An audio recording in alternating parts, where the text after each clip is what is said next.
Game Changers. The co-hosts are given their post-game Super Bowl wrap-up from Bad Bunny's historic halftime show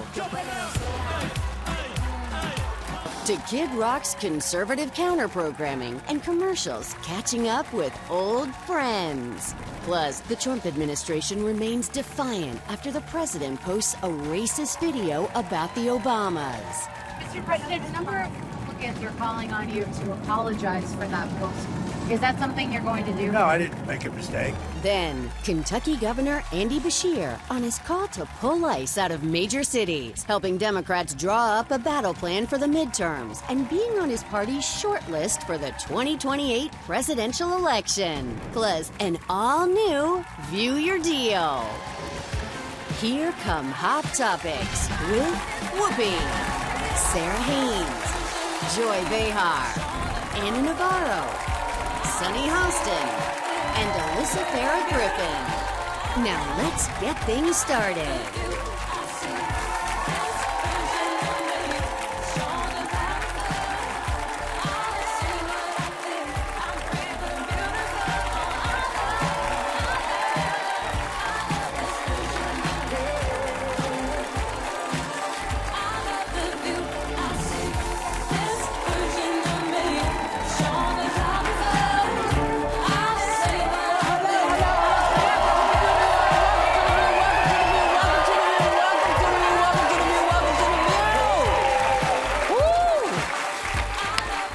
Talk about the Seattle Seahawks, okay? Congratulations, there wasn't even a game they won so bad. It was amazing. Yeah. Just like smack, smack, smack, smack, smack, smack, smack. We won. It was fabulous. And congratulations to Bad Bunny.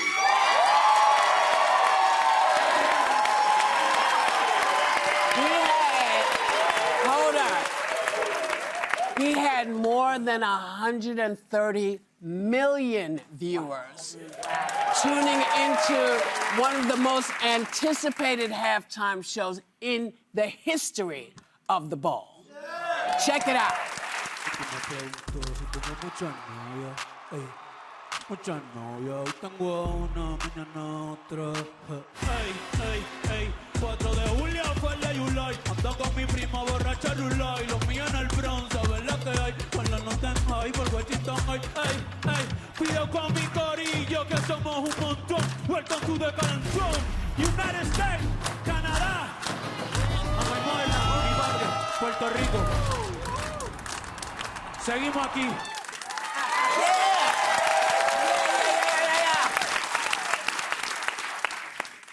But alas, not everyone was a fan. No. You know who posted that it was an affront to the greatness of America and doesn't represent our standards of success, creativity, or excellence. He definitely did not write that statement. Like, there's no way. You know, listen. That's a little too coherent. It's clear, though, that you watched it. Yeah. So what was happening with Kid Rock? That wasn't that your thing? You didn't want, oh. Also, oh. Did they get his, no, they didn't get that, okay. All right, well, I'm not gonna bring it up, but you know what? That's the good thing about America. You can watch what you want when you want. So you were able to watch Kid Rock, or you could watch Bad Bunny, or if you were smart, you go back and forth just to stay on top of stuff. But you know, what, I know people, I'm sorry, I keep laughing because I think you don't recognize excellence and creativity when you see it. Do you know how creative that was? Yeah. What he did, yeah. I mean, the production alone. It was just unbelievable. I mean, come on, man. I know. I mean, he was upset. He said no one would understand what was being said. You didn't understand. Yeah. A lot of people did. You didn't have to understand or speak Spanish to feel the joy and to feel the unity and the message of inclusivity that was there. Yeah. Of course, you know, I've been going to Puerto Rico since I was a little kid, since my mother is from there. And it was such an homage to the island, La Isla del Encanto. Yeah. It was so beautiful to see the sugarcane in Puerto Rico, to see the pava hat. And, you know, people kept on asking me, like, what is this? What were you wearing on Friday? This hat used to be worn by farmers in Puerto Rico, right, working the sugarcane fields. And it's just made from palm straw. But at some point, it was sort of, it meant poverty, but Puerto Ricans reclaimed it, and instead of it meaning like el jibarito, like the farmer, it means your connection to the land, to the island, and that's why we wear it with such pride. And then, you know, you have men playing dominoes, you have the music, you have the casita. It was just joyful, and I think a very important political statement that was made is that the power grid in Puerto Rico has been a problem for so long. It's a problem historically. It's been corrupt. It's run by a company that doesn't own it, but the contract guarantees payment regardless if the electricity works or not. And so Puerto Ricans have the highest electrical bills in our country. And the grid goes down all the time. I was there for New Year's Eve. Grid goes out, you know? And so I think the fact that he highlighted so many of the things about Puerto Rican culture and then all Latino culture, when the Latino community is under attack right now in this country, I think it meant not only a lot to Puerto Ricans, but to every Latino and every American as well. Yeah. So I was verklempt. You know, It's a joy word. I think maybe the reason that Trump doesn't like Bad Bunny is because Bad Bunny, unlike him, isn't a Nepo trust fund baby. Yeah. Just 10 years ago, this is amazing to me. Just 10 years ago, Benito Martinez Ocasio, Bad Bunny, was bagging groceries at a supermarket in San Juan and uploading his music to YouTube. And 10 years later, here he is at the biggest stage in the world. And one of the things he said in the concert was, in the halftime show, was that the reason he was there is because he had belief in himself. And he urged the rest of us to believe in ourselves.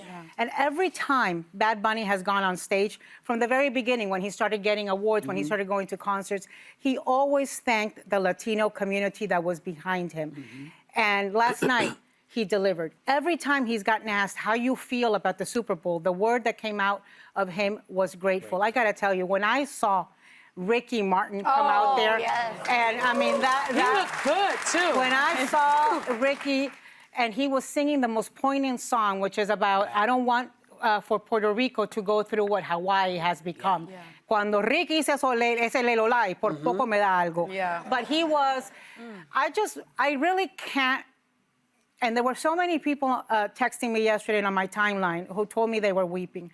And I can't overstate what it means to the Latino community that has seen itself persecuted, attacked, racially profiled. We have seen for the last year our children dragged through the streets. We have seen our pregnant women, our elderly dragged through the streets, disappeared and detained.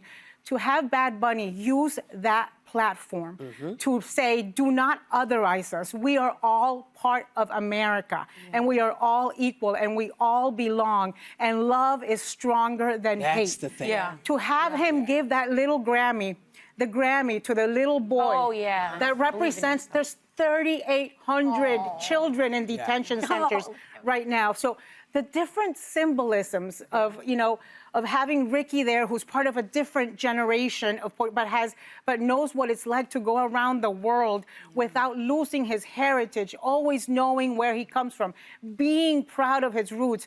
You know, micro joys help us deal with macro sadness. I have had macro sadness for over a year under Trump, seeing what he has done to my community and what he continues to do to my community. I am so grateful to Bad Bunny for having given me that micro joy, and I will see that halftime show. I've seen it 5 times already. Yeah, same. Same. And by the way, kudos to the NFL NFL, they made a decision that I said this would be the most watched halftime show, and that it was a smart business decision. They made it by choosing Bad Bunny. They committed to it, and they didn't blink. And it's obvious why. The NFL wants to be an international brand. They're doing more games abroad than they ever have. He's multiple times over, Bad Bunny has been the most streamed artist on Spotify. 39 million Latinos are among the NFL's most loyal viewers and the most likely to buy merchandise. They know what they're doing. They're like, this is an excellent artist who appeals to a demographic that may not even tune into the Super Bowl, but they will to see him. And it was also just an excellent performance, start to finish. Excellent. I only even knew the song he ended with, and I was like, I'm following this. I love this. People are dancing. Baby might come out. Like, we're good. But I will, and I'll say this on like the sort of culture war, the other halftime show. The people who were mad the day he was announced as the halftime show were gonna be mad regardless if he did. If he flew out on a bald eagle saluting Ronald Reagan and George Washington, they would have still been mad. So it's like, I think it's a good reminder, like, tune out the timeline, tune out the noise. I think it's no shade to Turning Point in the alternative programming. They got like 5 million views. 135 million people tune in. It's America's game. It was a great performance. And honestly, and I just want to end on this too, you don't need to speak the language to appreciate it. That was the takeaway. Well, my Bad mom was Bunny, like, this is great. Like, he said himself, you don't need to understand me, I want you to dance. There was no one that could have watched last night that didn't dance. Oh, you know they won. And the thing I love, though, that when you think of sports in this country, actually globally, but you grow up knowing it's a celebration. You're going to show up and celebrate. This was the richest celebration that Bad Bunny didn't make about himself. He was lifting everyone up around him, and the light shone so bright. And as they rattled off those countries at the end about North America, South America, Central America, it's funny how that becomes political to some, because that's the most inclusive big tent love I've ever seen at the biggest game of the year. That's what it's supposed to be. You know, I like to mention fashion. He was wearing Zara, which is a Spanish brand. So I was really digging that, Well, too. listen, here's the thing. People will watch what they want to watch. You can't dictate what people are going to do or how they're going to feel. You know, you were talking about how tired you are of watching the destruction of people's energies and their feeling. Me too. And I've been tired of it for quite some time as I watch them, remove information about Medgar Evers, and say that the man who shot and killed him was not a racist. He's not to be called. He is a racist. He was a racist, and he will always be a racist. And the reason I say that is because we in this country, what we don't learn in the history books that don't tell us half of what our history is, we learn orally. And these stories are not going anywhere. But here's a great story for y'all to just put in your pocket, because I know you're going to want to see the Super Bowl again. You know where you can watch it next year? Right here on ABC. We have the Super Bowl. We will have the Super Bowl. Yeah. That was a nice picture. You know what's the most ironic thing? What? All these people hating on Bad Bunny are sitting there eating their tortilla chips con guacamole, their queso dip, their chili con carne, watching a Super Bowl going on in Santa Clara, California. No joda. So how do you think I feel when people are laying out trying to get some sun? We'll be right back.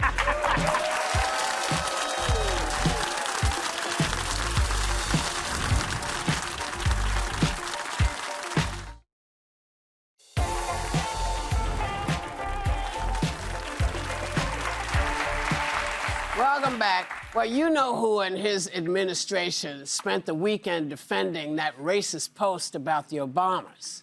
Take a look. It was a meme that was posted by a staffer on the president's Truth Social account. It was from a Lion King video depicting, as you pointed out, different Democrats as different animals. I think Kamala Harris was depicted as a turtle. No, I didn't make a mistake. I mean, I look at a lot of thousands of things,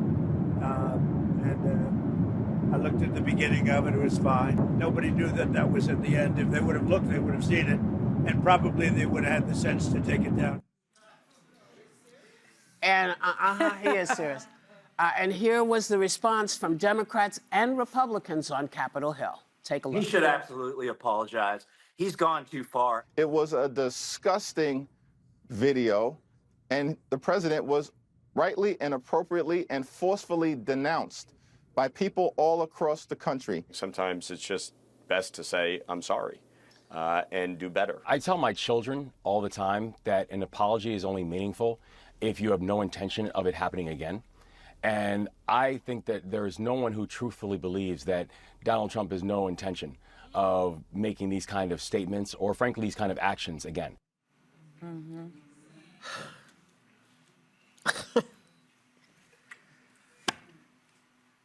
Okay.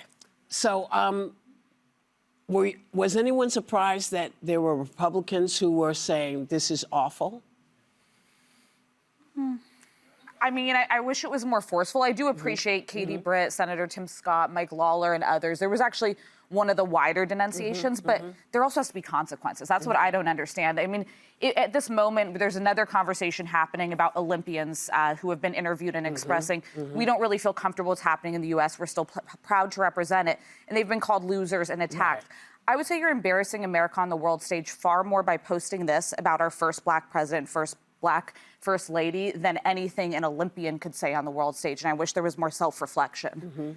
Well, I don't know who in their right mind is at this point shocked at the fact that Donald Trump does racist things. You see, racist people do racist things. And let us remember that in 1973, the Housing Department reached a settlement with Trump because they were doing discrimination and not wanting to rent units to black people. Let's remember the Central Park Five, the exonerated five, for whom he called for the death penalty, has never apologized for that. I mean, we don't have enough time on this show for me to go through all of the racist things that we all know Donald Trump has done. The Obama birtherism, calling countries things that I can't even say at 11 a.m. on TV. I mean, Haitians eat cats and dogs. I mean, really, we don't have enough time. So the question I have is, he is a racist. That's undeniable. Es un racista.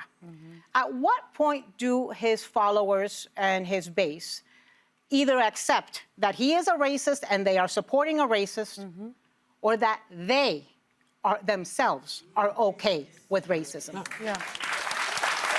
Well, I mean, I guess we'll talk more about this when we come back. Welcome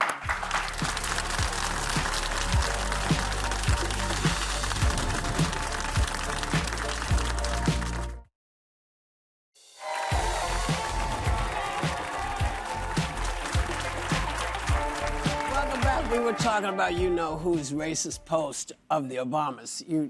He cannot stop talking about President Obama. He literally can't get him out of his head.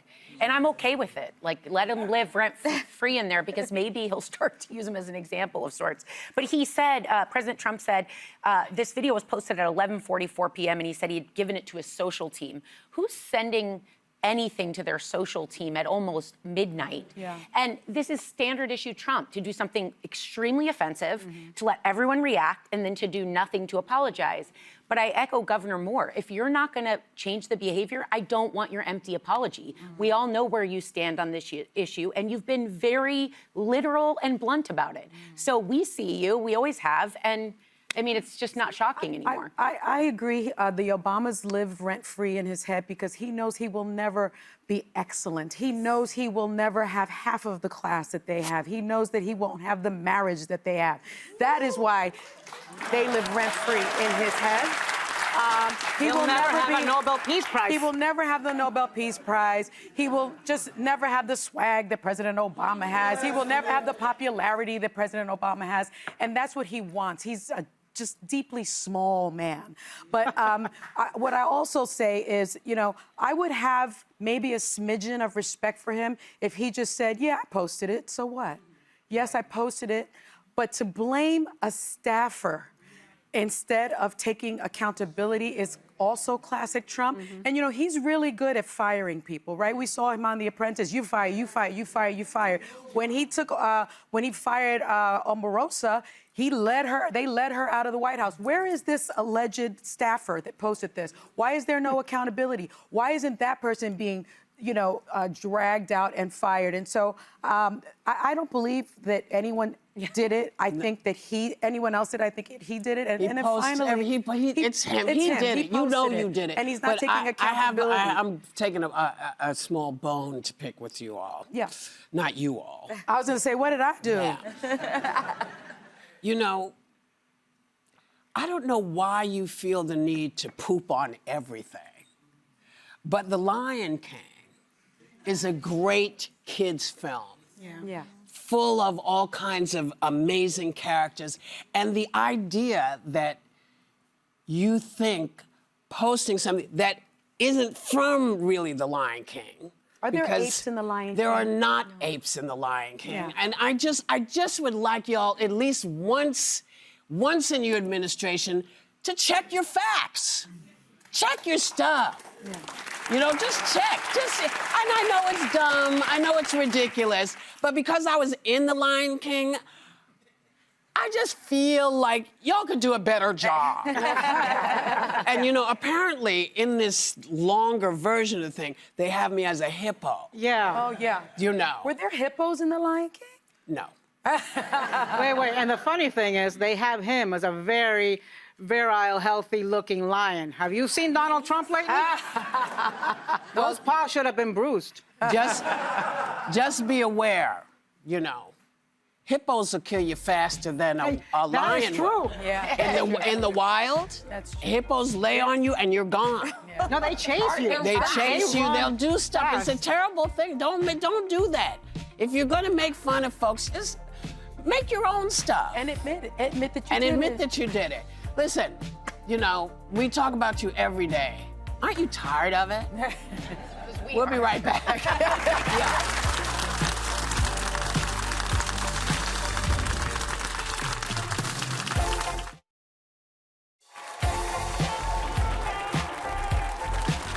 Welcome back. Our next guest is the most popular Democratic governor in America, who's bringing his message to the national stage with his Sirius XM podcast. And he's a contender for his party's presidential ticket in 2028. Did you know that? You're breaking some news here. Please welcome Kentucky Governor Andy Beshear.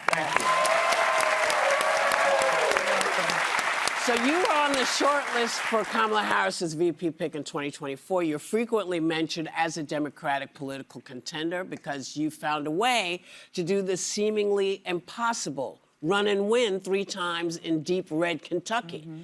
So what have you been able to do that you can tell other Democrats they might want to think about doing? Well, I'm willing to share it with Democrats. I'm willing to share it with Republicans too, because what we want is good government in the end. Right. Yeah. So I think it's 3 things. Okay. First, while I'll stand up for all my convictions, while I'll always stand up against discrimination or attacks on the people of Kentucky, I spend 80% of my time on things that matter to 100% of the people of Kentucky or the United States.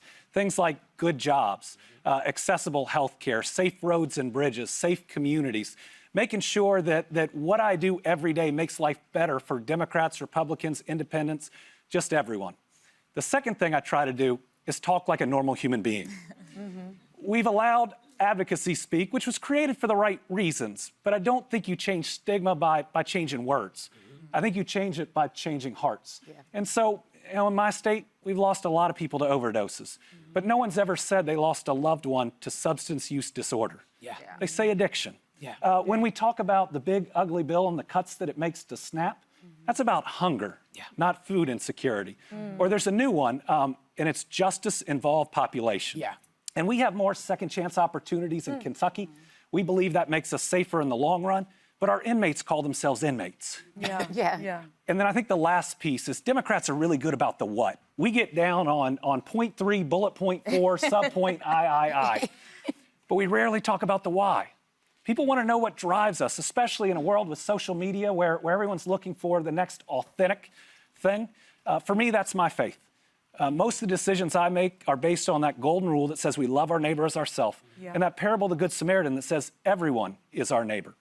And so when I've taken actions like vetoing the nastiest piece of anti-LGBTQ legislation that ever came through my state, I described it in those terms. I said, my faith teaches me that all children are children of God. And I didn't want people picking on those kids. Yeah, 100% agree on that. Now, Governor, President Trump's repeated calls to nationalize elections have been raising fears about how far he may go to interfere with the midterms later this year. You're the current chair of the Democratic Governors Association, and last week all 24 Democratic state governors put out a statement condemning the threats. But what are you doing to ensure that your state retains its ability to carry out independent and fair elections? This should concern everyone. Yes. And it should start with the fact that he didn't use nationalize in his first statement. He said Republicans should take over elections in certain states. You know, this president does show you who he is. And he says the quiet part out loud so everyone can hear it. We're not going to let him mess with our elections. And Governor, the White House has been pushing the SAVE Act, which would require citizens to show documents like a passport or a birth certificate to register to vote. Voter ID is something that a large majority of Americans support. Kentucky does require voters to show an ID for federal and state elections. Where do you fall on the SAVE Act specifically? Well, I consider myself pragmatic. You know, I think that we can agree that election security is an important thing. But when you create policies that are so onerous, you push people out who have the right to vote, who should be able to register. And so I think on any policy, you got to look at what's reasonable. What is a form of ID that the vast majority of Americans have or can secure? What are your policies that are going to make sure that those that don't have that form can get it and can get it easily? I think we look at what do we want the end game to be? I think it's everyone who has the right to vote being able to vote. And how do we form our policies around that? Governor, you've called the events that we've been seeing in Minneapolis the bloody Sunday of our generation. President Trump said last week that he was going to take a softer touch on immigration enforcement. But there's no indication his administration is backing down. In fact, they are now trying to remove Liam Ramos and his father, do an expedited removal of that 5-year-old child. But do you expect this crackdown to continue throughout the country? And what is your plan for your state if it comes to Kentucky? Well, every ICE agent should be withdrawn from every city and every community that they're in. This organization has to be reformed from the top down. Secretary Noem needs to be fired, and every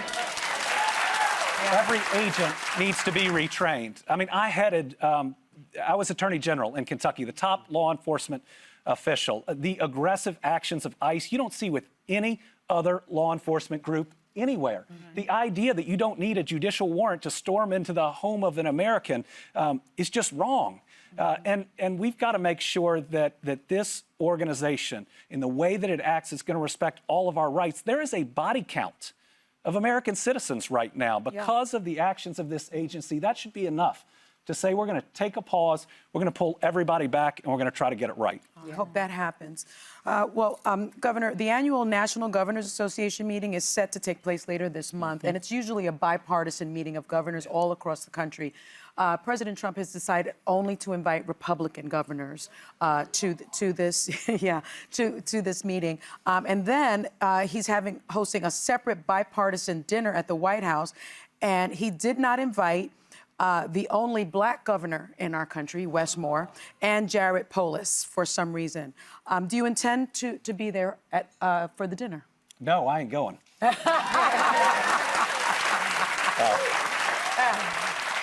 Wes is a friend of mine. Even if he wasn't a friend of mine, this would be wrong, and Jared as well. But the other thing that's going on is they didn't invite any Democratic governor to the business section.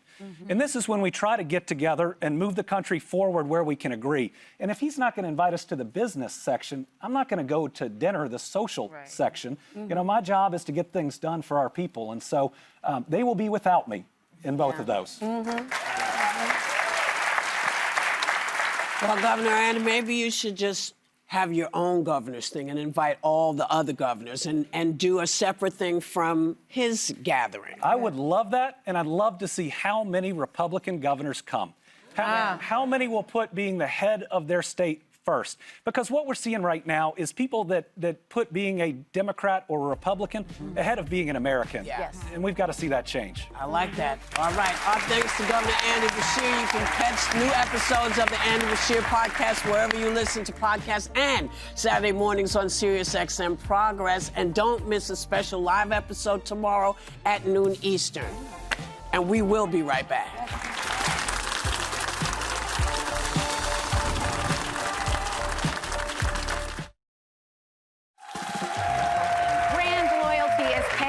Big time on Be Your Deal because we partner with vendors for at least half off tried and true brands everyone loves. All you have to do to get these deals is point your cell phone camera at the QR code on the screen while supplies last. So let's get shopping with Greta Monahan. Greta. Hi, guys. Well, I had to bring you this because you want peace of mind in the event of the unexpected, and I want that for everyone. Knockbox stands for next of kin.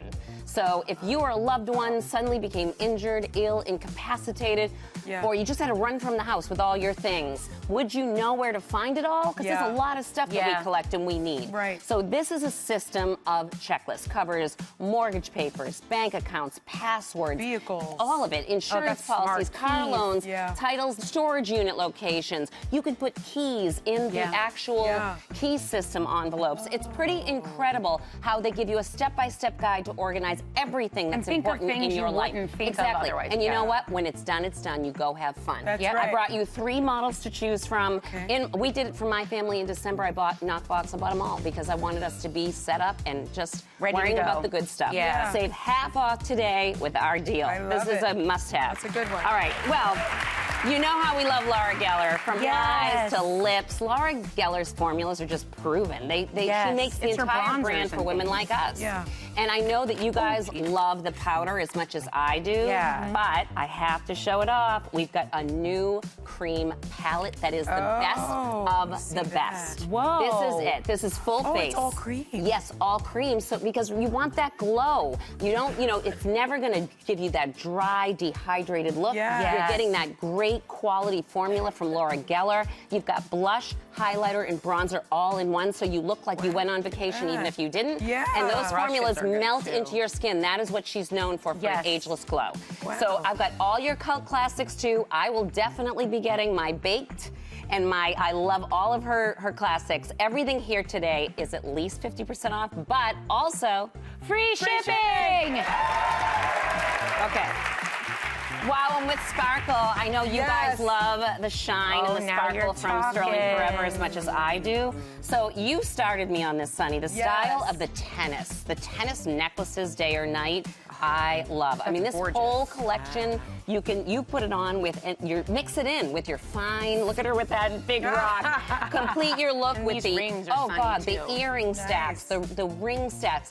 It actually, they're so gorgeous because they add that extra level of sparkle. But here's the thing: the quality can't be beat because this whole collection, did you know, has a lifetime warranty? Oh wow! Lifetime. So everything from Sterling Forever is guaranteed, as well as 50% off plus free shipping. Give yourself some sparkle. Oh, that's great. All right, Sarah, I was really excited in particular to bring this to you because you can get fast, easy, convenient coffee with Jabi. 11 this grams? Has been viral. Now, the concentrate has tens of thousands of positive reviews.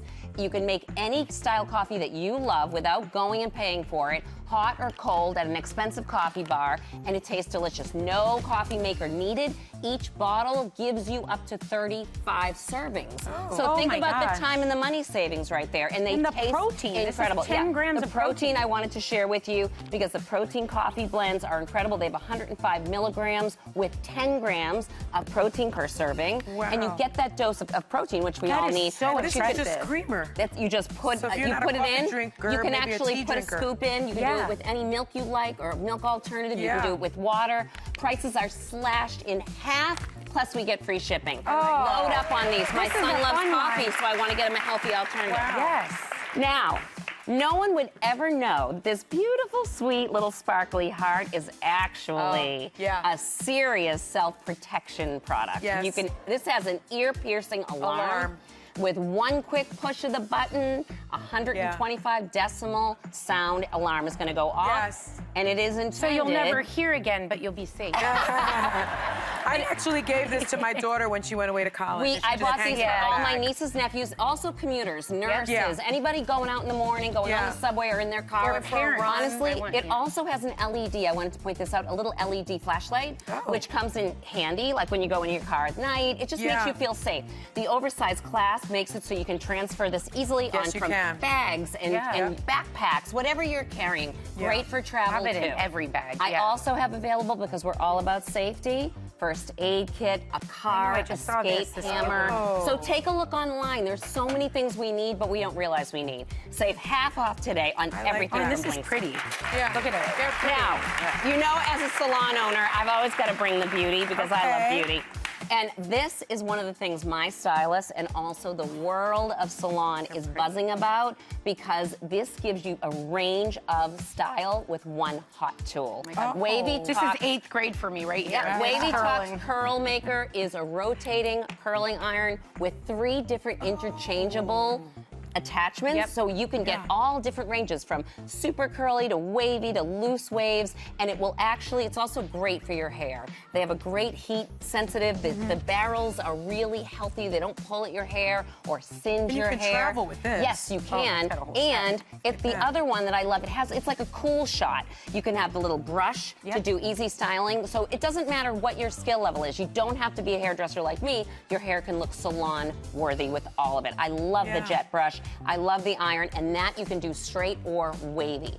Save 50% off on these tools. Level up your beauty game in your hair for the new year. Level up, people. You heard it from Greta first.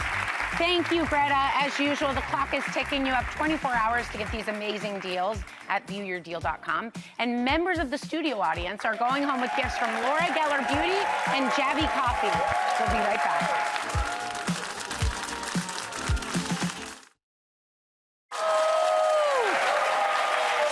Alyssa and the baby are on our Behind the Table podcast. We want you all to have a great day, everyone. Take a little time to enjoy the view. And we're in it together, you know. All we can do is try to keep ourselves light and airy. So smile at a friend today if you can. Just smile at somebody. I'm smiling at you, sir. We'll see you tomorrow.